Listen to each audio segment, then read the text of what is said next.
Я давно не была в Грузии.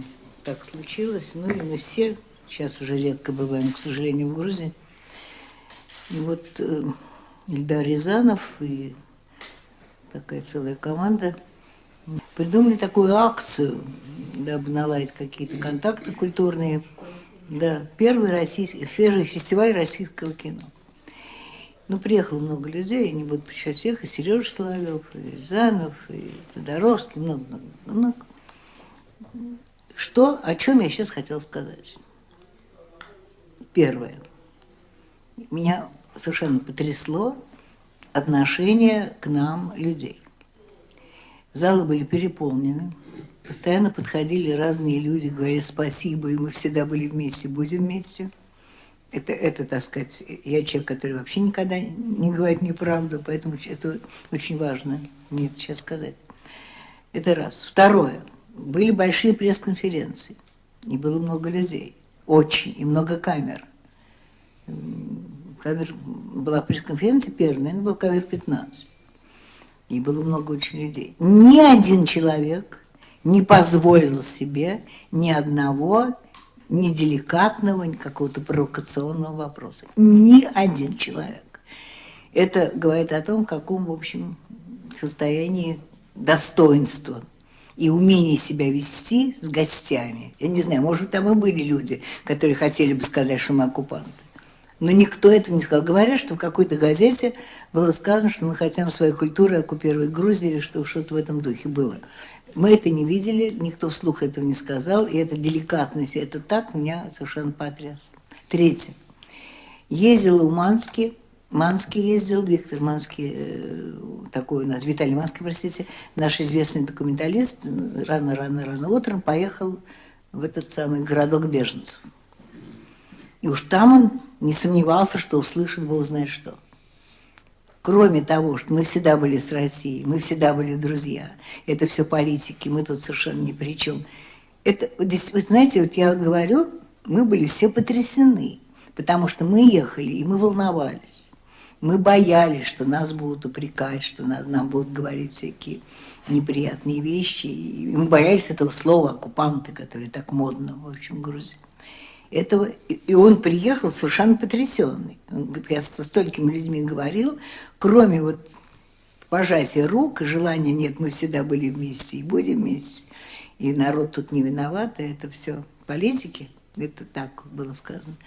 Это, конечно, все произвело на нас очень сильное впечатление. И эти полные залы, и аплодисменты, и доброжелательность, и эти руки, в общем, все это было очень важно. Закон ли это гостеприимство, ответьте мне, или это так действительно есть на самом деле, мне трудно сказать. Хочу выразить благодарность за то большое внимание, которое вы уделяете конкретно миротворческим процессам и налаживанию добрососедских и братских отношений, которые были между Россией и Грузией. Наши народы неразделимы, наши судьбы, вы знаете, уже веками длятся, и первая грузинская слобода 400 лет назад была открыта в России. Тут и корнями переплетены, и менталитетом, и культурой. Поэтому огромное спасибо. Абсолютно правильное впечатление, что Грузия любит и хочет. Особенно эти настроения усилились сейчас, когда они видят, что, к сожалению, свой президент губит свой народ.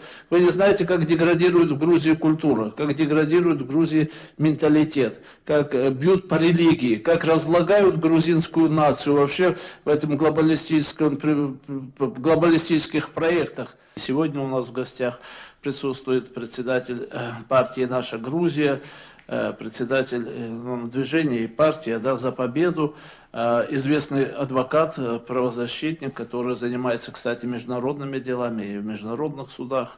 Человек, который действительно является патриотом Грузии, владеет реальной ситуацией, потому что только вчера он практически прибыл из Грузии. Я думаю, что он нам осветит коротко сегодняшнее состояние Грузии и расскажет вот о той большой миссии, которую грузинский народ все-таки выстрадал. И вот ряд грузинских партий и порядка 10 тысяч подписей было собрано, и сдали документы в Международный уголовный суд в Гаагу на так называемого президента Грузии Михаила Саакашвили за его преступление против человечества. Я как председатель партии недавно приготовил документ. Это называется исковое заявление. Оно адресовано было гаагскому прокурору, господину Луису Морену Кампо. И сам я лично поехал туда и сдал этот документ. Я встретился и с прокурором. У нас был серьезный разговор. Сейчас для нас начинается второй этап. По уставу ООН гаагский прокурор может возбуждать уголовное дело по своему рассмотрению. Но если из 5 членов ООН, это Россия, Англия, Америка, Франция и Китай, из этих 5 стран, если 2 стран дадут резолюцию, тогда гаагский прокурор обязан уже начинать расследование. Так что мы начали второй этап. Первый этап был, чтобы мы сдали написать и сдали исковое заявление. А сейчас второй этап. Мы соберемся во всех странах, из 5 стран, поехать и попросить их властям, чтобы они дали резолюцию.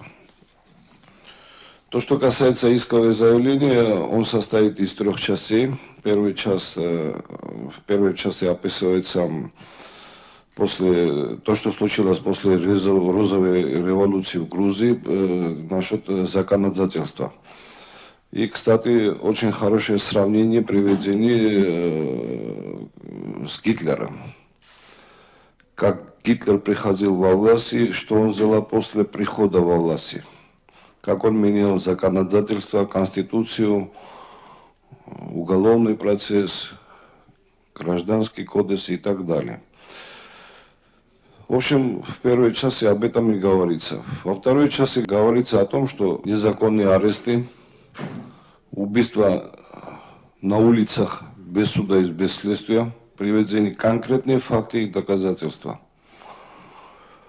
Экономическая ситуация, экономическая политика, которая проводится в данный момент в Грузии и так далее. В третьей части говорится о том, что не Россия начала войну против Грузии, грузинская власть начала войну и приводится доказательствами. Все это доказано в этой. Это не, прямо скажу, это не политический документ, это и юридический документ, где то, что мы говорим, с фактами доказано.